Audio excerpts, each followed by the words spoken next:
Hello friends, welcome to my channel. अपने मायके का घमंड दिखाने वाली, बात बात पर मायके की धौंस दिखाने वाली नक चढ़ी रोशनी ने जब अपनी सास के मायके का शानदार घर और शान और शौकत देखी तो आंखें फटी की फटी रह गई। शादी के दूसरे दिन ही रोशनी अपने मायके से आए सारे सामान को अपने कमरे में रखने के लिए कह देती है। शादी का घर है, उस दिन तो किसी को भी उसके मायके से आए सामान को उसके कमरे में रखने का समय ही नहीं मिलता है। लेकिन रोशनी की नज़र तो अपने मायके से आए हुए एसी, टीवी, फ्रीज और सोफे पर ही है कि जल्दी से उसके कमरे में सेट हो जाए। कहीं ऐसा ना हो कि उसकी बूढ़ी सास अपने कमरे में टीवी या एसी फिट करवा लें। सुबह सुबह रोशनी बाथरूम में नहाने के लिए गई तो एक बच्चे से वो अपनी सास को बुलाती है और कहती है, माँ जी, ये कैसा बाथरूम है? इस बाथरूम में तो गीजर भी नहीं लगा है। मुझे तो गर्म पानी से नहाने की आदत है, मैं ठंडे पानी से कैसे नहाऊंगी? मैं किधर आ गई हूँ इस घर में? तो बाथरूम में गीजर भी नहीं है, कोई भी इलेक्ट्रॉनिक सामान नहीं है। शकुंतला जी कहती हैं, बहू तुम 5 मिनट ठहरो, मैं तुम्हारे लिए अभी गैस पर एक भगोने में पानी गर्म कर देती हूँ, फिर तुम आराम से गर्म पानी से नहा लेना। ओहो माँ जी, अब मुझे नहाने के लिए भी इंतज़ार करना पड़ेगा। मेरे घर में तो ऐसा नहीं है। मेरे मायके में हर बाथरूम में गीजर लगे हुए हैं, हर नल में गर्म पानी आता है। आप लोग कैसे रहते हैं इस घर में? शकुंतला जी जल्दी जल्दी भगोने में पानी गर्म करके बहू के पास रख देती हैं। नहाने के लिए रोशनी नहाने के बाद अपने कमरे में गई और अपने पति से बिगड़ते हुए कहने लगी, आपके घर में तो कोई व्यवस्था नहीं है, ना तो बाथरूम में गीजर है और ना ही रसोई में आरओ का पानी। मैं तो सामान्य पानी कभी नहीं पीती हूँ, हमेशा आरओ का ही पानी पीती हूँ। तुम ऐसा करना, मेरे लिए आरओ के पानी की बोतल मंगवा देना।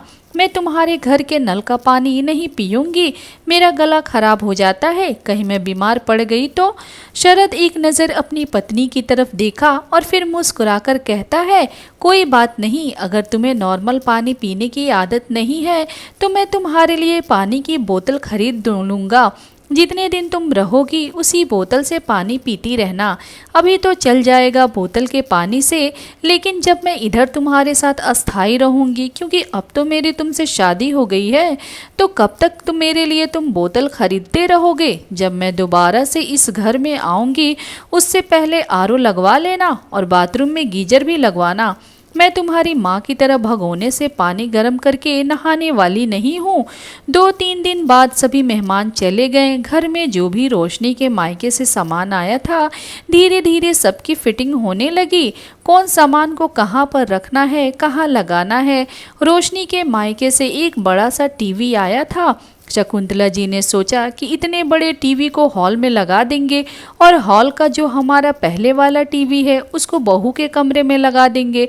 टीवी लगाने के लिए इलेक्ट्रिशियन को बुलाया गया। जैसे ही टीवी हॉल में लग गया, शाम को रोशनी अपने कमरे से निकली। उसने अपने मायके का टीवी हॉल में लगा हुआ देखा तो चिल्लाते हुए बोली, मेरे मायके की इतनी बड़ी टीवी को हॉल में किसने लगवा दिया?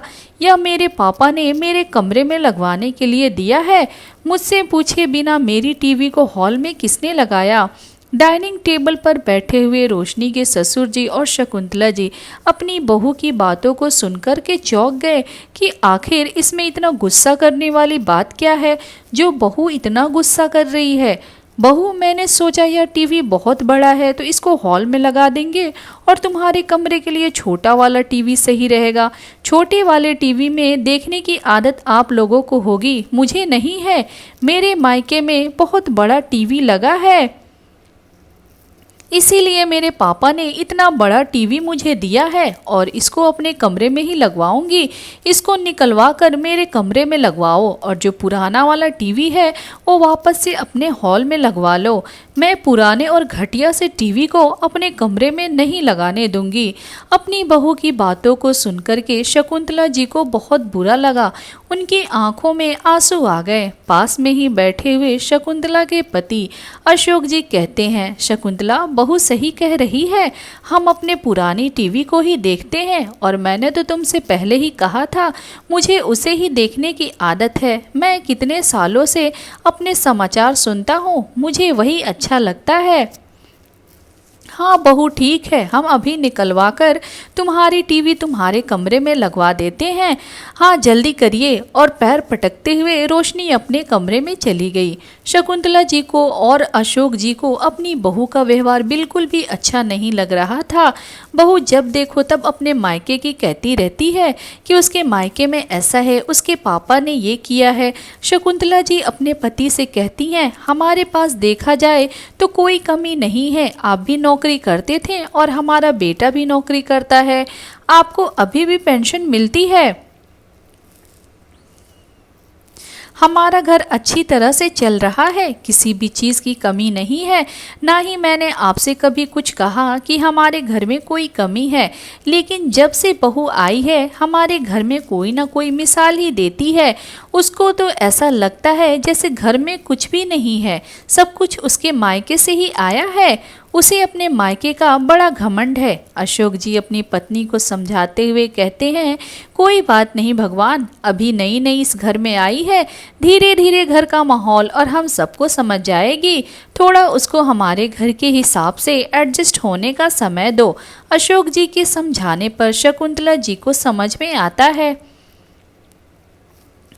लेकिन रोशनी अपनी हरकतों से बाज नहीं आती है।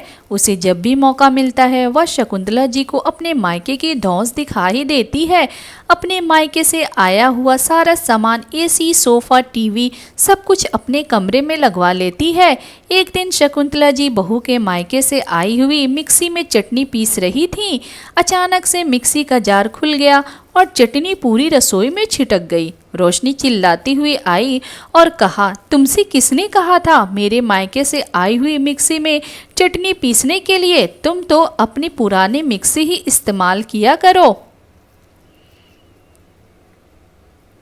यह तो आज के ज़माने की मिक्सी है, तुम्हें इसमें चटनी पीसने नहीं आएगी। शकुंतला जी कहती हैं हाँ बेटा, कह तो तुम सही रही हो, ये हमारी पुरानी मिक्सी से एकदम अलग है।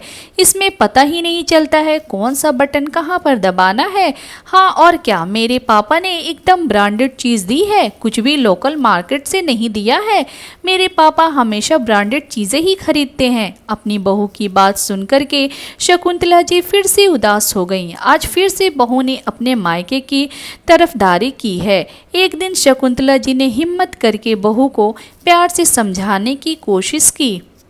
बहू, तुम्हारे मायके में जो कुछ भी है वह तुम्हारे मायके का है, लेकिन अब यह तुम्हारा ससुराल है। इधर ससुराल में जो कुछ भी है वह तुम्हारा है। शरद तो ज़्यादातर समय अपने ऑफिस के कामों में ही बिजी रहता था। घर पर शकुंतला जी और अशोक जी अपनी बहू के साथ रहते थे। एक दिन बहू को अपने मायके जाना था। शकुंतला जी अपनी बहू के लिए 2 साड़ियाँ खरीद कर लाईं और देते हुए कहा बहू, तुम अब मायके जा रही हो, मैं तुम्हारे लिए 2 नई साड़ियाँ खरीद कर लाई हूँ। इस साड़ियों को तुम अपने मायके में रोजाना में पहन लेना, तुम्हारे ऊपर बहुत अच्छी लगेगी। सिर्फ 2000 की 2 साड़ी खरीद कर लाई हूँ। क्या माँ जी, मेरे लिए सिर्फ 2000 की 2 साड़ी लाई हो? मैं हजार रुपए की साड़ी पहनूंगी? कैसी बातें कर रही हो? मेरे पापा तो 1000 रुपए की साड़ी मेरे काम वाली को दिवाली पर देते हैं और मेरी शादी की जितनी भी साड़ियां हैं, एक भी साड़ी 15,000 के नीचे नहीं है। और आपने मुझे सिर्फ 1000 की साड़ी दी है, क्योंकि सारे पहनने के लिए है। आपकी दी हुई साड़ी मेरे मायके वाले देखेंगे और अगर मैं उधर पहनूंगी तो मेरी तो नाक कट जाएगी। आप अपनी साड़ी अपने पास ही रखिए, मैं यह फटीचर सी साड़ी अपने मायके में नहीं पहनने वाली हूँ। आपको पता नहीं है मेरे मायके वाले कितने पैसे वाले हैं। आपका घर तो सिर्फ 3 कमरों का बना हुआ है, मेरे मायके में 3 मंजिला मकान बना है। मेरे पापा इस शहर के बहुत बड़े बिजनेसमैन हैं। वो तो शरद मेरे कॉलेज में पढ़ता था, मुझे पसंद था, इसीलिए मेरे पापा ने शरद से मेरी शादी करवा दी, वरना आप लोग तो मेरे मायके वालों की हैसियत के बिल्कुल भी नहीं है। बेटा, अब तुमने ही लव मैरिज की है तो इसमें कोई क्या कर सकता है। तुम्हें मेरा बेटा पसंद था इसीलिए शादी की है और रही बात हैसियत की, तो हैसियत तो पैसों से नहीं, उनके अच्छे व्यवहार से बनती है। तुम तो जाकर पूरे मोहल्ले को देख लो या पूछ लो। हमारे ऑफिस से फ़ोन आता है कि रोशनी के छोटे भाई की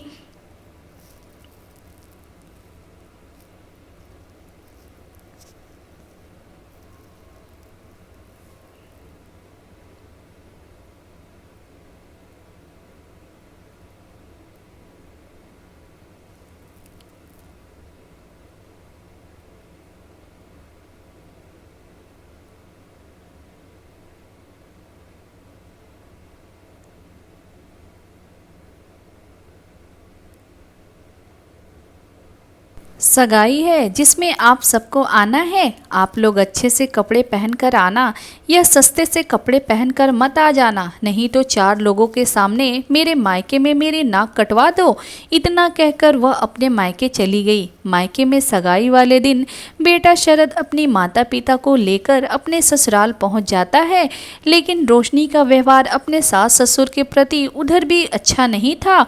ना तो उसने अपनी सास से अच्छे से बात की, ना ही उन्हें इतना मान सम्मान दिया। थोड़ा बहुत चाय पानी पूछने के बाद किसी ने उनसे बात भी नहीं की। बेचारे दोनों लोग बहू के भाई के सगाई का फंक्शन अटेंड करने के बाद घर वापस आ गए।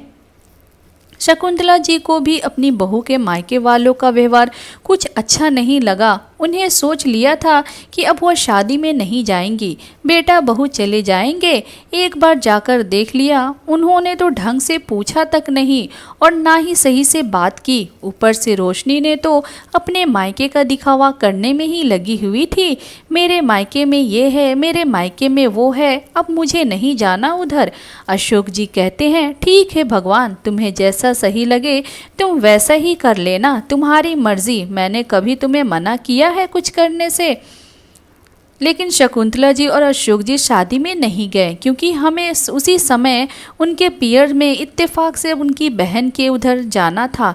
बेटी की शादी थी, दोनों तरफ की शादियां अच्छे से निपट गईं। रोशनी और शकुंतला जी दोनों अपने घर वापस आ गए। एक दिन शकुंतला जी के मायके से फ़ोन आया कि शकुंतला जी के सबसे छोटे वाले भाई को बेटा हुआ है, तो आपको बधाई लेकर आनी होगी। शकुंतला जी के मायके में यह रिवाज था कि अगर भतीजा भतीजी होते हैं तो उनकी बुआ बधाई लेकर जाती हैं। बधाई में बहुत सारा सामान जाता है, एवं बच्चों के लिए कपड़े, माँ के लिए कपड़े, बच्चों के लिए कुछ सोने या चांदी का लेकर जाते हैं, और भी बहुत सारा उपहार लेकर जाते हैं। और जब वापस आते हैं तो उनके मायके वाले भी बहुत सारा उपहार देते हैं। खूब धूमधाम से बधाई मनाई जाती है, नाच गाना होता है। मायके में भतीजा होने की खुशी में शकुंतला जी जल्दी जल्दी बधाई ले जाने की सारी तैयारी कर लेती हैं। उन्हें अपने पति से कहा, सुनो जी, इतने सालों बाद मेरे भाई को बेटा हुआ है, मैं तो सोने की जंजीर लेकर जाऊंगी और खूब सारे उपहार भी ले जाऊंगी। अशोक जी अपनी पेंशन के पैसे निकाल लाए और उन पेंशन के पैसों से उन्होंने सोने की जंजीर बनवाई और कपड़े उपहार लेकर आए, और साथ ही एक लकड़ी का बहुत सुंदर झूला भी बनवाया। अपने भाई को देने के लिए रोशनी ने ये सब कुछ अपने मायके में नहीं देखा था, क्योंकि उसके वहाँ ये सब कुछ नहीं होता था। उसे यह सब कुछ अच्छा भी लग रहा था और थोड़ा बहुत अचंभित भी हो रही थी कि अपने मायके के लिए उसकी सासू माँ कितना कुछ कर रही हैं। एक दिन तो अपने सास से कहती है कि आपको अपने मायके के लिए इतना करना चाहिए, क्या ज़रूरी है? मायके वाले तो हमेशा देते हैं, मैंने तो आपको कभी अपने मायके जाते हुए नहीं देखा। मुझे इस घर में आए हुए पूरा 1 साल हो गया है, आप एक बार भी अपने मायके नहीं गई और आज जा रही हैं तो इतना कुछ ले जा रही हैं। शकुंतला जी कहती हैं, बेटा मैं 1 साल से अपने मायके नहीं गई, क्योंकि 1 साल से मैं अपने कामों में बहुत व्यस्त थी और तुम भी घर पर आई थी। अपनी नई नई बहू को छोड़कर जाने का मेरा बिल्कुल भी मन नहीं हो रहा था। आज जब मौका मिला है तो धूमधाम के साथ अपने मायके जाऊंगी और तुम भी चलना। आज मेरे मायके रोशनी मुँह चिढ़ाते हुए कहती है, मैं आपके मायके के और वो भी गांव में जाकर क्या करूंगी? मैं तो अपने घर में ही अच्छी हूँ। ना तो आपके मायके में ढंग का घर होगा, ना कोई व्यवस्था होगी। मैं तो इधर ही ठीक से रह पाऊंगी। ना तो गांव में ढंग से लाइट आती है, ना कोई व्यवस्था होती है। शकुंतला जी कहती हैं, बेटा तुम एक बार मेरे घर चलो, तुम्हें उधर जरूर अच्छा लगेगा। शरद भी रोशनी से कहता है, रोशनी हम सबको उधर जाना होगा, मामा जी ने हम सबको बुलाया है, तो ऐसा नहीं हो सकता कि तुम ना जाओ, बल्कि तुम तो नई बहू हो, तुम्हें कितने दिनों से बुला रहे हैं, तुम्हें हमारे साथ जरूर चलना होगा। जैसे तैसे बेमन से रोशनी अपने सास के मायके जाने के लिए तैयार हो जाती है, लेकिन अंदर ही अंदर सोच रही है कि पता नहीं वहाँ गांव में कैसे रहेगी, गांव का कैसा माहौल होगा। आखिर वह दिन भी आ गया जब शकुंतला जी पूरे धूमधाम के साथ अपने मायके बधाई ले जाने के लिए तैयार हैं। जैसे ही वह अपने मायके के गांव में पहुंची तो देखा गांव के बाहर ही ढोल नगाड़े के साथ उनका स्वागत किया गया। परिवार के सारे लोग गांव के बाहर खड़े होकर शकुंतला जी, अशोक जी और उनके बहू बेटे का खूब धूमधाम से स्वागत करते हैं। ढोल नगाड़े बज रहे हैं, फूलों की बारिश हो रही है। शकुंतला जी के मायके के सभी बच्चे डांस कर रहे हैं। शकुंतला जी भी बच्चे का झूला लेकर नाचने लगती हैं। तभी शकुंतला जी के सबसे बड़े भाई, जो कि 55 बरस के होंगे, एक सुंदर सी बग्गी लेकर के आए, जिसमें आगे 2 घोड़े लगे हुए हैं। उसे बग्गी में अपनी बहन और अपने दामाद और उनकी बहू बेटों को बिठाकर पूरे गांव में घुमाते हैं। धूमधाम से अपने दामाद, बहनोई और बहन का स्वागत करते हैं। ऐसे भाई स्वागत को देखकर रोशनी की आंखें फटी की फटी रह गई थी। उसने तो समझा था कि उसकी सास का मायका गांव में है और उधर तो कुछ भी नहीं होता है, लेकिन इतना कुछ देख करके वह दंग रह गई है। जैसे ही अपने सासू माँ के घर के बाहर बग्गी रुकी तो उसने देखा एक बहुत बड़ा नक्काशी वाला घर बना हुआ है, जो इतना बड़ा है कि ऐसा लग रहा है कि इतने बड़े घर में तो 4 से 6 घर एक साथ बन जाएंगे। आंखों को बड़ी बड़ी करके रोशनी अपने सास के मायके का घर देख रही है। जैसे ही घर के अंदर प्रवेश करती है तो पूरा घर पक्का बना हुआ है। घर का बड़ा इतना आंगन है कि उसमें 3 गाड़ियां खड़ी हैं। बड़ी बड़ी दलान है, 3-3 आंगन है।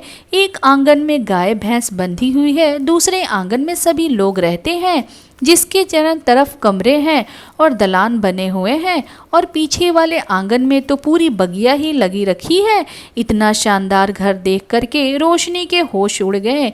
शहर में तो ऐसा घर कभी भी देखने को नहीं मिला था, और इतने बड़े घर शहर में होते ही नहीं हैं। बड़े बड़े घर तो गांव में होते हैं। तभी शकुंतला जी की बड़ी वाली भाभी आती हैं और बड़ी सी परात में उनके पैरों को धुलती हैं, खूब मान सम्मान देती हैं। खाने को तरह तरह की मिठाइयाँ, खूब सारा सामान है। जब खाने की बारी आती है तो थाली में रोशनी कटोरियाँ गिनती रह जाती हैं। 6 तरह की तो सब्जी बनी है, 3 तरह की रोटियाँ बनी है, बाजार आटा और मक्खी। रात में खाना खाने के बाद सभी लोग बातें करने के लिए बैठ गए, लेकिन रोशनी के मन में तो उलाहना हो रही है कि यह कब अपने सासू माँ से पूछे कि माँ जी, आपका मायका इतना अच्छा है, लेकिन आपने कभी बताया ही नहीं। बैठकर पूछने लगी, माँ जी क्या करते हैं मामा जी, और आपका मायका इतना बड़ा है, आपने मुझे कभी नहीं बताया। बेटा, मेरे भाई बहुत बड़े जिम्मेदार हैं। इस गांव में सबसे ज़्यादा खेती मेरे मायके में ही है, और तू और खेत पर फार्म हाउस देखोगी तब तो तुम बहुत खुश हो जाओगी। क्या माँ जी, मामा के इधर घर में फार्म हाउस भी है? बेटा, पास वाले खेत पर ही छोटे वाले मामा ने फार्म हाउस बना रखा है, जिसमें ट्यूबवेल लगा है, और साथ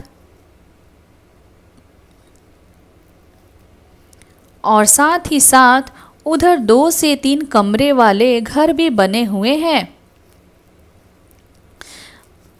बल्कि घर की सारी सब्जियां वहीं से आती हैं, बाहर से सब। यहाँ ताज़ा सब्जियां कभी ज़रूरत ही नहीं पड़ती, सभी ताज़ी सब्जियां खाते हैं। अपनी सासू माँ की बातें सुनकर के रोशनी के होश उड़ते जा रहे थे। उसके सासू माँ के मायके वाले इतने पैसे वाले हैं, 3-3 कार हैं, इतना बड़ा घर है, फार्म हाउस है, इतनी सारी ज़मीन जायदाद है। लेकिन उसकी सासू माँ ने कभी अपने मायके की कोई जिक्र नहीं किया और ना ही कभी अपने मायके का कभी घमंड दिखाया। लेकिन मैंने तो बात बात पर अपने मायके की धौंस अपनी सासू माँ को दिखाई है। अपनी सासू माँ के मायके को देखकर आज उसे अपना मायका भी फीका लग रहा था, जबकि सासू माँ का मायका तो मेरे से कितना दबंग है। मेरा घर तो सिर्फ 3 मंजिल है, वो भी 300 गज में। इधर तो पूरा 3000 गज का घर बना हुआ है। अब रोशनी को बार बार वही बातें याद आ रही थी जब उसने अपनी सासू माँ को अपने मायके की धौंस दिखाई थी और अंदर ही अंदर अपने आप से भागती जा रही थी। उसे लग रहा था कि कब वो घर जाए और अपनी सासू माँ से अपने किए की माफ़ी मांगे। 2 दिन तक मायके में रहने के बाद शकुंतला जी, अशोक जी और उनके बहू बेटे को उनके मायके वाले पूरे सम्मान के साथ विदा कर देते हैं, खूब सारे उपहार देते हैं। घर जाकर रोशनी अपने सासू माँ के कमरे में जाती है। माँ जी, आपके मायके में सब लोग इतने पैसे वाले हैं, आप हमेशा इतने अच्छे परिवार में रही हैं, लेकिन फिर भी आपने मुझे कभी नहीं बताया कि आप भी बहुत अच्छे परिवार से हैं, आपका मायका बहुत अच्छा है, जबकि मैंने आपका कितनी बार अपमान किया है। आपने मायके की दबंगई दिखाई है। मुझे अब बहुत बुरा लग रहा है। आप मुझे माफ़ कर दो। जब तक आप माफ़ नहीं करोगी तब तक मैं कमरे से नहीं जाऊंगी। शकुंतला जी अपनी बहू से कहती हैं, बेटा, मैं तो हमेशा से ही बहुत सारी सुख सुविधाओं में पली बड़ी हूँ। मेरे पिताजी ने मेरी शादी अशोक जी से कर दी थी। अशोक जी स्कूल में बहुत ही ईमानदार अध्यापक हैं। उनकी ईमानदारी से प्रभावित होकर के मेरे पिताजी ने मेरी शादी उनके साथ की थी। हालांकि उनकी आर्थिक स्थिति इतनी अच्छी नहीं थी। मेरे पिताजी ने कई बार मेरी आर्थिक मदद करने की कोशिश भी की थी, लेकिन अशोक जी को यह पसंद नहीं था कि वो अपने ससुराल से पैसे लेकर अपना घर चलाए, उनके स्वाभिमान को ठेस ना पहुँचे। अगर मैं अपने मायके से पैसे लेकर घर के काम चलाती, अपने पति का मान स्वाभिमान रखने के लिए कभी भी मैंने अपने मायके की मदद नहीं की। जितना सामान के साथ उन्हें दिया बस इतना ही लिया। बेटा, पैसे से ज़्यादा मान सम्मान होता है और वह तो तुमने देख ही लिया होगा। मेरे मायके में जाकर के मेरे मायके वाले मेरा और मेरे पति का और मेरे बच्चों का कितना मान सम्मान करते हैं। अब तुम ही बताओ, पैसा ज़रूरी है या आदमी का मान सम्मान? अगर मैं अपने मायके से पैसे लेती तो मेरे भाई भाभी भी हमेशा यही सोचते कि मायके के पैसों से पल रही हो। लेकिन आज जैसी भी हूँ, सम्मान के साथ अपने मायके जाती हूँ। अपने सास के बातों को सुनकर के रोशनी उनके गले लग गई और ज़ोर ज़ोर से रोने लगी। माँ जी, आज आपने मुझे एक नई सीख दी है। मैंने तो आपके मायके में सारी चीज़ कभी सीखी ही नहीं है। मैं तो हमेशा अपने मायके की चीज़ों का ढौन से दिखाई थी और आपको कितनी बार मैंने बेइज्जत किया है। अब मुझे अपने आप पर ही गुस्सा आ रहा है। मुझे माफ़ कर दो माँ जी, अब आगे से मैं ऐसा कभी नहीं करूँगी। शकुंतला जी अपनी बहू को माफ़ कर देती हैं और रोशनी भी अब अपने सासू माँ के साथ बहुत ही अच्छे से अच्छा व्यवहार करने लगी है। तो दोस्तों, कभी भी किसी को सामने से देखकर उसके हाथ ना की बात नहीं है। तो दोस्तों, आपको ये कहानी कैसी लगी? अगर पसंद आई हो तो कमेंट करके ज़रूर बताएं और अगर आप मेरे चैनल पे नए हैं तो प्लीज़ चैनल को सब्सक्राइब करें और बेल आइकन को ऑल पे करना ना भूलें। Thank you.